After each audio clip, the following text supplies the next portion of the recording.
ഇന്ന് നമ്മൾ കൊണ്ടുവന്നിട്ടുള്ള മെറ്റീരിയൽ തന്നെയാണ് ചുരിദാർ മെറ്റീരിയൽ 3 പീസിൻ്റെ. നമ്മൾ ഈ മെറ്റീരിയൽ എടുക്കുന്നതെന്ന് വെച്ചാൽ നമ്മൾ ഈ ചുരിദാർ എടുത്താലേ നമുക്കെല്ലാവർക്കും അളവ് ചിലപ്പോൾ പാകമാവത്തില്ലല്ലോ.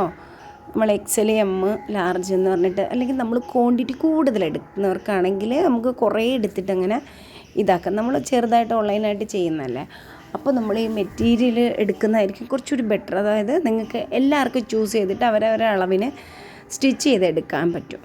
ഓക്കെ, സ്റ്റിച്ച് ചെയ്യുമ്പം എക്സ്ട്രാ എമൗണ്ട് കൊടുക്കേണ്ടി വരും. എന്നാലും വേറൊരു കാര്യമുണ്ട്, നമ്മൾ റെഡിമെയ്ഡ് എടുക്കുന്നതിൻ്റെ റേറ്റ് വരുന്നില്ല ഈ മെറ്റീരിയലിന്. അങ്ങനെ ഒരു ഇതുണ്ട് കേട്ടോ. അപ്പം വലിയ നഷ്ടമാണെന്ന് വിചാരിക്കേണ്ട. നമുക്ക് നമ്മുടെ മോഡൽ അനുസരിച്ച് നമ്മുടെ അളവിനനുസരിച്ചൊക്കെ ചെയ്യാൻ പറ്റുമല്ലോ. മെറ്റീരിയലാണെങ്കിലേ റെഡിമെയ്ഡ് ആണെങ്കിൽ ചിലപ്പോൾ നമുക്കൊന്നും ഇടാൻ പറ്റില്ല. ലാർജും ഒക്കെ വരുന്ന അളവിൽ വ്യത്യാസമൊക്കെ വരത്തില്ല. അതും കൂടെ കൊണ്ടാണ് ഞാനങ്ങനെ മെറ്റീരിയൽ തന്നെ എപ്പോഴും എടുക്കാൻ ശ്രമിക്കാറ്. അപ്പോൾ നമ്മൾ ഈ ചെറുതായിട്ട് ചെയ്യുന്നവർക്കും അല്ലെങ്കിൽ അളവല്ല എന്ന് പറഞ്ഞിട്ട് ഒഴിവാക്കും, അങ്ങനെയുണ്ടല്ലോ. അതുകൊണ്ട് നമുക്ക് ചെറുതായിട്ട് തുടങ്ങുമ്പോൾ ഒരു സംരംഭം ആകുമ്പം അങ്ങനെ നമുക്ക് കുറേ വേസ്റ്റ് ചെയ്യേണ്ട, നമ്മൾ മെറ്റീരിയൽ കൊണ്ട് തന്നെ ആക്കാമെന്ന് വിചാരിച്ചിട്ടും കൂടാണ്. പിന്നെ തച്ച് പഠിക്കുന്ന നിങ്ങൾക്ക് ഒരു കോൺഫിഡൻസ് കൂടി ആവുമല്ലോ തയ്ക്കാൻ. നമുക്ക് തയ്ച്ചും നോക്കാമല്ലോ.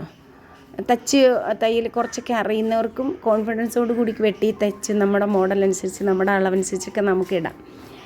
അത് ഒരു കാര്യമുണ്ട് കേട്ടോ.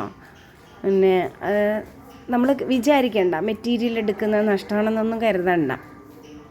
നമുക്ക് നല്ല മോഡലായിട്ടൊക്കെ തച്ചിടാം.